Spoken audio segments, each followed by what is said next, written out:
Assalamualaikum warahmatullahi wabarakatuh. Pada kesempatan yang berbahagia kali ini kembali lagi menyapa Sobat Satu. Tentunya masih dalam suasana Ramadan, suasana yang mulia yang dirahmati oleh Allah insya Allah. Dan kesempatan kali ini kita juga masih berjumpa lagi tentunya dalam Lentera Ramadan Terangi Hati Tebar Kebaikan. Bersama saya Aris Rawati dan juga Novi Ardina yang akan menemani Sobat Satu beberapa menit ke depan ya Elis ya. Betul. Dan kali ini kita akan membawakan tema yang cukup spesial nih Elis ya. Yes. Tentang apa nih Elis? Hari ini kita akan membahas juga tentang Ramadan. Tapi kita nggak mungkin kan bahas berdua, Nov? Benar. Kita akan membahas tentang tolak ukur puasa Ramadan diterima. Nah, secara umum kita mengertinya itu Ramadan adalah ketika menahan lapar dan juga haus ya Elis ya. Betul. Tapi apakah hanya sekedar itu puasa kita bisa diterima? Kita akan membahas tuntas bersama salah satu dosen di Fakultas Usuluddin Adab dan juga Dakwah. Ini dia Ibu Rifki As-Saadah SUD MAG. Bagaimana Ibu kabarnya? Alhamdulillah baik Mbak Novi. Sapa Sobat Satu Ibu. Halo, Assalamualaikum Sobat Satu semuanya. Semoga selalu dalam lindungan dan rahmat Allah, juga selalu diberi kelancaran puasanya. Amin. Amin. Ya Rabbal Alamin. Alhamdulillah ya Ibu, pada kesempatan yang berbahagia kali ini kita bisa sama-sama menjumpai Sobat Satu ya. Dan tentunya seperti yang dikatakan Novi di awal tadi, kita kali ini akan membahas tentang tolak ukur diterimanya puasa kita selama Ramadan ini. Kira-kira seperti apa sih? Karena kita kan kadang juga menjalankan ibadah bulan Ramadan ini ya hanya sekedar melaksanakan kewajiban kita sebagai umat muslim saja. Benar. Gitu. Tanpa kita memperhatikan bahwasannya sebenarnya ada loh tolak ukur tertentu yang itu menentukan apakah puasa kita diterima atau tidak. Dan itu akan dibahas oleh Ibu Rifki. Baik, terima kasih sekali atas waktunya Mbak Elis, Mbak Novi. Assalamualaikum warahmatullahi wabarakatuh. Waalaikumsalam. Bismillah, alhamdulillah, wassalatu wassalamu ala rasulillah wa ala alihi wa sahbihi wa mawalah wa la hawla wa la quwata illa billah. Allahumma faqihna fid din wa alimna at-ta'wil. Rabbi syrah li sadri wa yassir li amri wa hlul 'uqdatam min lisani yafqahu qawli, amma ba'du. Baik, terkait tema yang akan kita bahas di episode kali ini tentang tolak ukur diterimanya puasa kita, seperti itu ya. Kita tahu Mbak Novi, Mbak Elis, bahwasanya bulan Ramadan itu adalah bulan yang spesial. Seluruh hari-harinya itu spesial ya. 10 hari pertama spesial, istimewa. Kemudian 10 hari kedua juga istimewa. Nah, yang 10 hari terakhir ini paling spesial, paling istimewa ya. Ada apa di 10 terakhir bulan Ramadan tersebut? Nah, di sini ternyata secara singkat Mbak Elis, Mbak Novi, bahwasanya di 10 terakhir di bulan Ramadan tersebut, Sobat Satu, bahwasanya itu secara singkat merupakan penanda diterimanya puasa kita di hari-hari sebelumnya. Kok bisa, Bu? Nah, oke, akan kita bahas. Nah, tapi sebelum kita bahas itu, kaidah tentang penerimaan puasa ini, Mbak, sebetulnya penting untuk kita bahas sebelumnya ya. Kenapa? Siapa sih yang tahu, Mbak, ibadah yang kita lakukan, amalan yang kita kerjakan setiap hari, kita setiap hari baca Quran, kita setiap hari baik kepada orang, itu kan kita tidak tahu, kita nggak tahu apakah diterima atau tidak gitu kan ya. Betul. Itu rahasia Allah, betul kan? Nabi sendiri, Rasulullah SAW, selalu dalam riwayat hadis Ibnu Majah, setiap selesai sholat itu beliau berdoa, Mbak, untuk agar amalan yang beliau lakukan itu diterima. Pengen tahu nggak doanya apa? Doanya adalah Allahumma inni as'aluka ilman nafi'an wa rizqan thayyiban wa amalan mutaqabbalan. Ya Allah, anugerahkanlah kepadaku ilmu yang bermanfaat, rezeki yang thayyiban, yang berkah, yang baik, juga terimalah amalku. Seperti itu. Rasulullah SAW selalu berdoa seperti itu. Nabi yang lain seperti halnya Nabi Ibrahim, Nabiullah Ibrahim dan Nabi Ismail juga melakukan hal yang sama ternyata, Mbak. ketika hal ini terlihat ketika beliau berdua meninggikan, ya lebih tepatnya meninggikan Ka'bah yang pada saat itu pernah hancur di era Nabi Nuh, waktu itu terkena banjir bandang ya. Waktu itu beliau juga memintakan agar apa yang mereka lakukan itu diterima. Dan itu terekam dalam surah Al-Baqarah ayat 127. Bismillahirrahmanirrahim.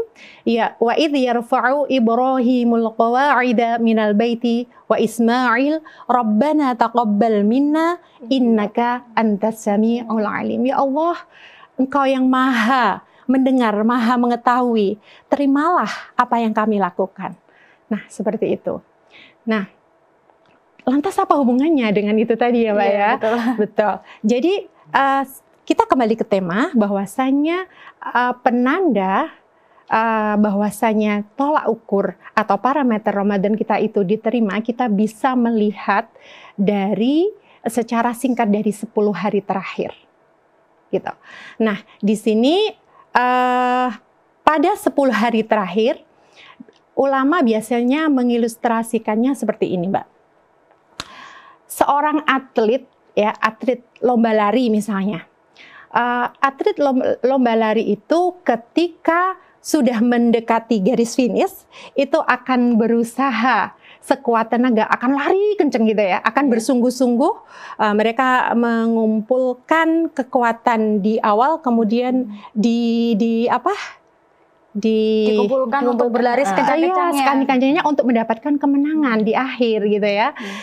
Untuk biar agar dia menjadi pemenang, bisa menjadi tercepat, terdepan gitu kan.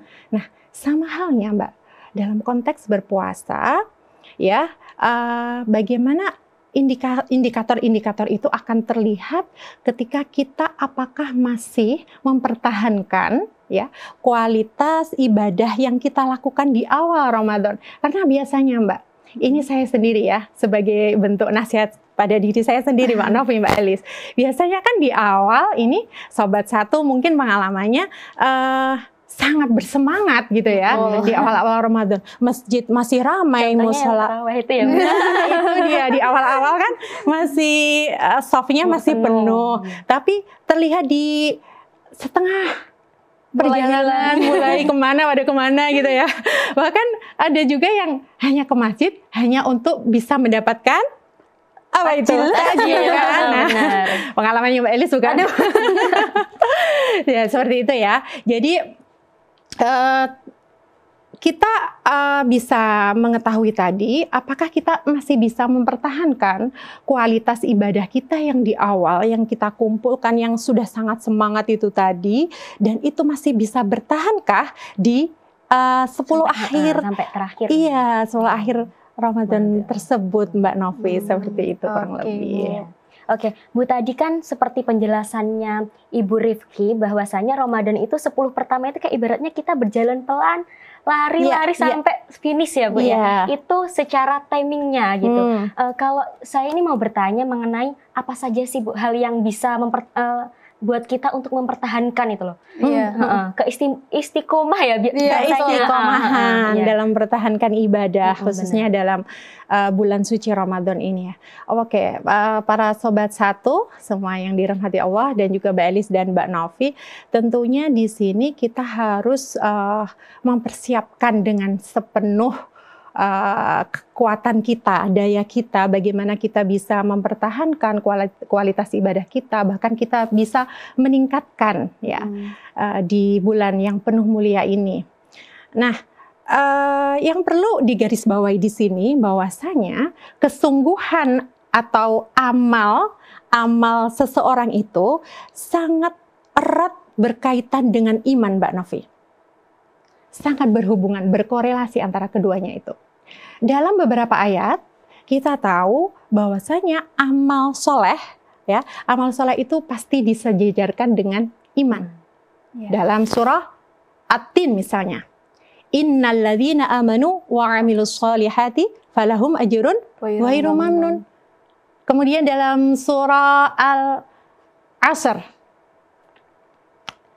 illal ladzina amanu wa 'amilus solihati wa tawassaw bil haqqi wa tawassaw bis sabr. Jadi di sini rumusnya dua itu ya, antara iman dan amal soleh itu selalu berkorelasi.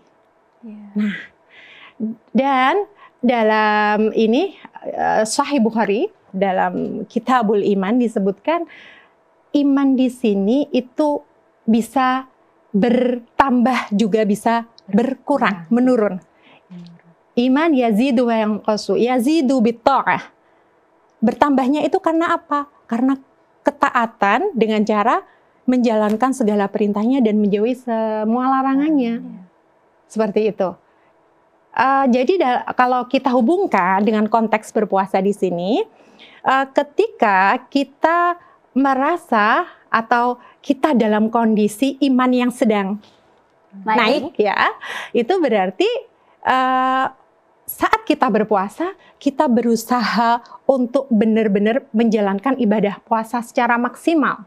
Terlebih tadi, indikator tolak ukur puasa kan terlihat di 10 hari terakhir yang pada kenyataannya orang-orang termasuk mungkin saya sendiri ya, itu sudah agak lemes.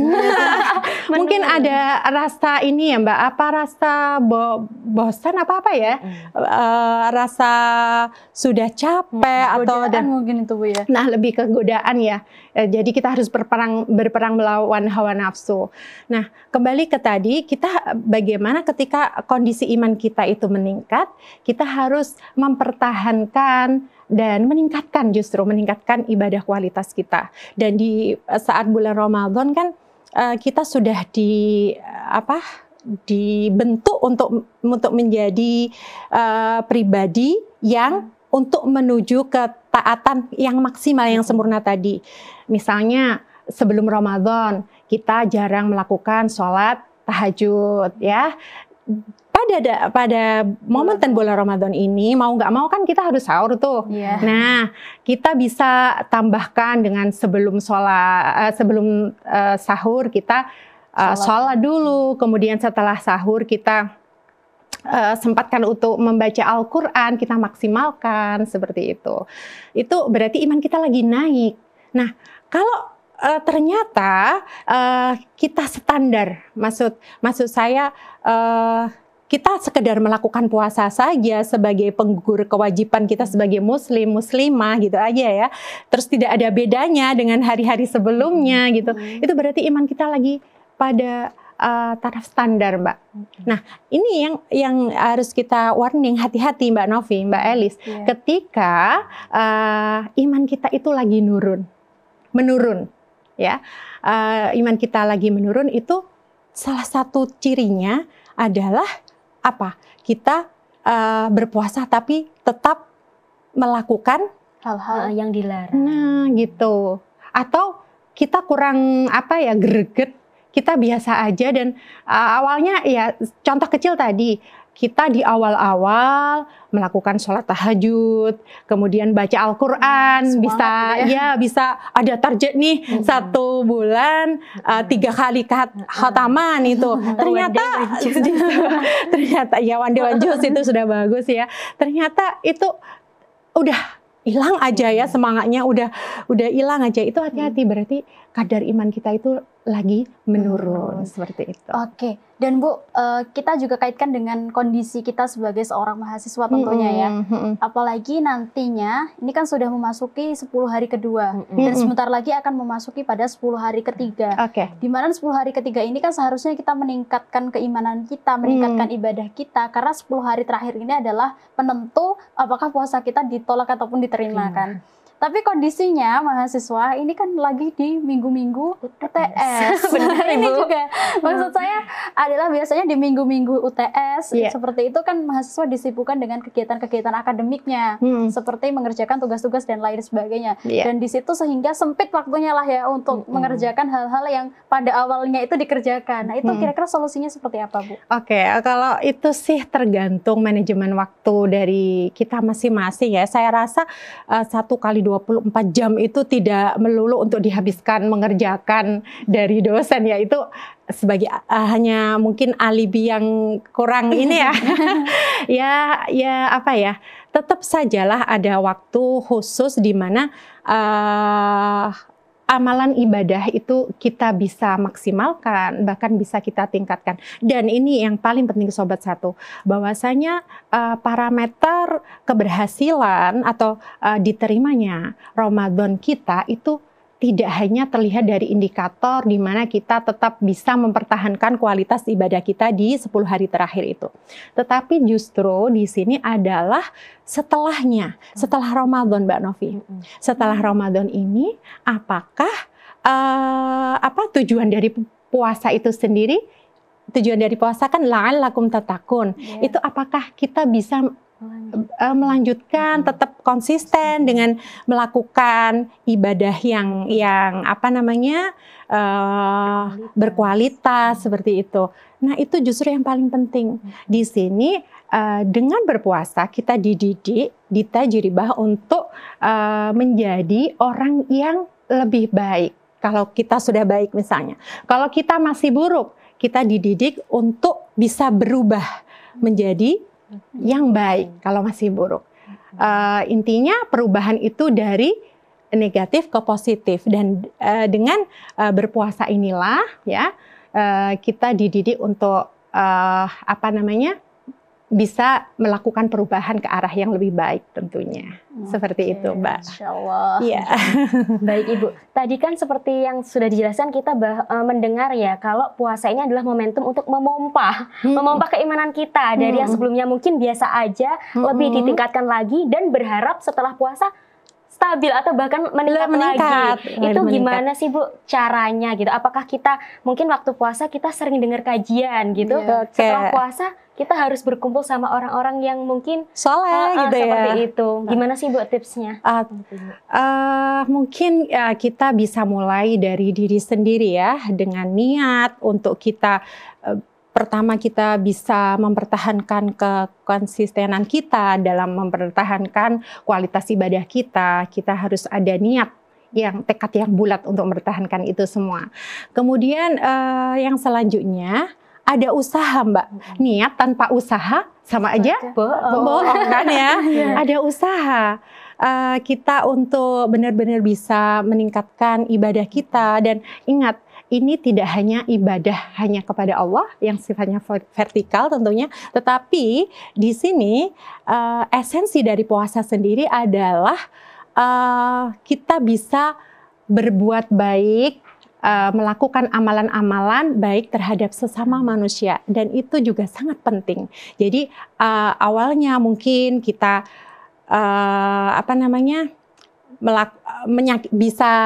bisa berkata seenaknya dengan teman atau gibah gitu. Nah, puasa kita menahan menahan. Nah, setelah puasa ini kita harus pertahankan untuk tidak melakukan sesuatu yang sifatnya keburukan itu tadi. Oke. Gitu. Dan Sobat Satu, kita dengarkan nih. Ternyata nggak kerasa ya. Kita dengarkan nih closing statement dari Bu Rifki tentang materi kita hari ini seputar tolak ukur diterimanya puasa seseorang. Oke, baik. Di sini saya akan menyampaikan suatu ada ungkapan. Ada ungkapan, ini bukan hadis Mbak, ada ungkapan sumu kasaumid dubah wala tasumu kasaumi su'ban. Maksudnya adalah puasalah kalian seperti puasanya ulat. Jangan berpuasa kalian seperti puasanya ular. Paham nggak maksudnya apa Mbak? Apa tuh Mbak? Jadi kalau kita lihat ulat dan ular itu adalah hewan-hewan yang sama menjijikkan kan ya? Iya. Sama-sama menjijikkan. Jijik nggak Mbak Novi sama ulat sama ular? Kalau ulat jijik, kalau ular kita takut ya. Jijik dan takut. Nah di sini ketika ulat itu akan berubah, dia akan melakukan metamorfosis ya. Dari ulat kemudian ke kepompong atau entong gitu ya. Kemudian barulah menjadi kupu-kupu yang indah, kupu-kupu yang bagus. Cantik, gitu ya. Dan kupu-kupu itu disimbolkan sebagai tanda keindahan, tanda cinta. Ya. Kalau Mbak Elis atau Mbak Novi pernah ngimpi kupu-kupu, didatangi kupu-kupu, itu biasanya jodohnya tidak lama lagi, Mbak. Aduh. Bahaya atau aduhnya kemana? Alhamdulillah ini. Aduh, belum alami Bu ini. Judulnya masih jauh. Dan sebaliknya, ular itu ketika melakukan puasa untuk mengganti kulitnya atau bahasa Jawanya ngelungsungi, itu dia tidak akan berubah seperti ular tadi kan Mbak ya. Betul. Kalau ular hitam, ya dia tetap akan berwarna hitam, gitu kan? Ular tidak akan berubah, jadi tidak ada perubahan di sini. Nah, maksudnya tadi, ungkapan tadi adalah kita ketika melakukan puasa harus ada perubahan itu tadi. Ada perubahan dari baik menjadi lebih baik, ya. Dari kurang baik menjadi baik, dari negatif menjadi positif. Kurang lebih seperti itu, Mbak. Masya Allah, luar biasa sekali ya, Sobat Satu, tentang materi kita hari ini yang super bikin kita tambah lagi nggak sih? Benar, refleksi ya, Alicia. Betul sekali. Iya. Utamanya tentang apa sih yang seharusnya kita pertahankan, apa yang seharusnya kita lakukan, dan apa yang seharusnya terus kita pacu untuk meningkatkan keimanan kita, bukan hanya di bulan ini, tetapi juga untuk waktu-waktu setelahnya. Ya. Itu yang lebih penting. Jadi yang terpenting itu adalah niat dan usahanya ya. Betul. Untuk tetap konsisten melakukan hal baik setelah Ramadan.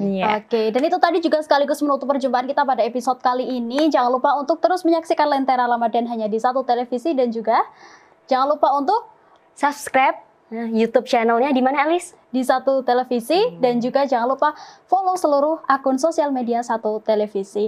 Aku Elis Nawati, dan juga Noviardina, dan juga saya Rifki Asadah. Kami pamit undur diri. Jangan lupa untuk terus saksikan Lentera Ramadan. Terangi hati, tebar kebaikan. Assalamualaikum warahmatullahi wabarakatuh. Waalaikumsalam warahmatullahi wabarakatuh.